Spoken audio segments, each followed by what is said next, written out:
Silakan Pak Santoso. Terima kasih. Assalamualaikum warahmatullahi wabarakatuh. Pimpinan dan anggota Komisi 3 yang saya hormati, Pak Menteri beserta seluruh pejabat utamanya yang saya hormati. Dari apa yang disampaikan oleh Pak Menteri sehubungan dengan RKA 2024, saya mengkritisi hal-hal yang telah dilakukan yang juga terkait dengan apa yang menjadi program berkelanjutan di Kementerian Hukum dan HAM. Yang pertama, bahwa anggaran pagu indikatif sebesar 18,198 triliun itu dengan struktur diantaranya dukungan manajemen yang 13,776 triliun. Saya menghitungnya ini dari tahun ke tahun selalu naik. Padahal diharapkan peran dari KL ini kan lebih berorientasi kepada pelayanan publik. Sehingga dari jumlah dukungan manajemen yang 13 triliun 776 dengan pagu indikatif yang 18,198, menurut saya ini masih pro kepada pemerintah, bukan kepada publik. Seharusnya sebagai lembaga yang melayani itu lebih banyak dalam hal anggarannya pro kepada masyarakat. Jadi saya mengkritisi itu karena tiap tahun tuh hitungannya saya hitung ya 2022, 23 itu dia 70%. Yang berikutnya soal program pembentukan regulasi, memang tidak sampai 50 miliar.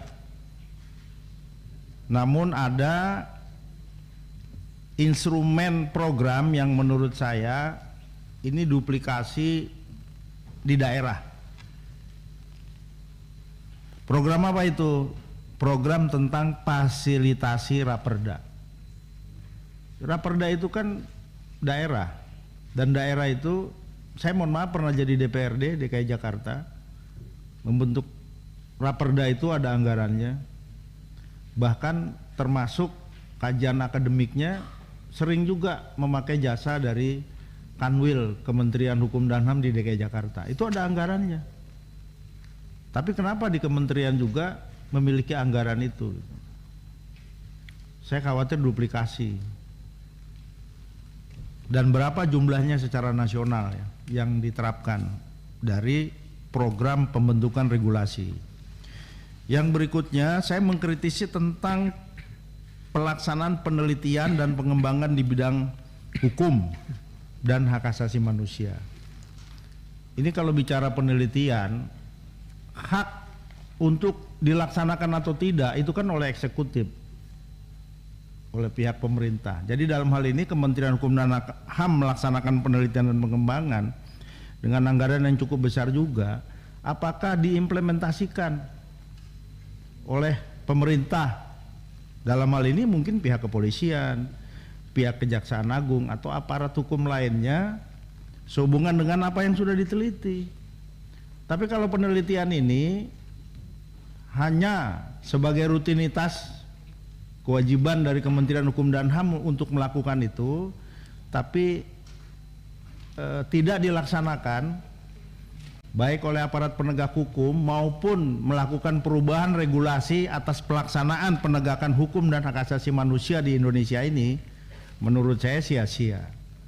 Ya meskipun pada prinsipnya bahwa hasil penelitian itu memang tidak mutlak para peneliti ini hasilnya dieksekusi oleh pihak eksekutif.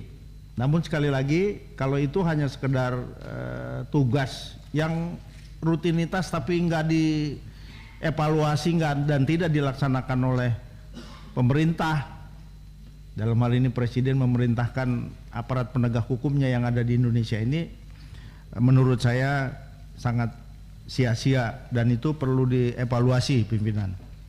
Sehubungan dengan usulan tentang kenaikan yang diharapkan oleh Kementerian Hukum dan HAM agar didukung oleh Komisi 3, saya melihatnya memang dengan beban kerja yang begitu besar, terutama penanganan napi yang harus dibina, yang harus memang dilakukan pengawasan dan lain sebagainya.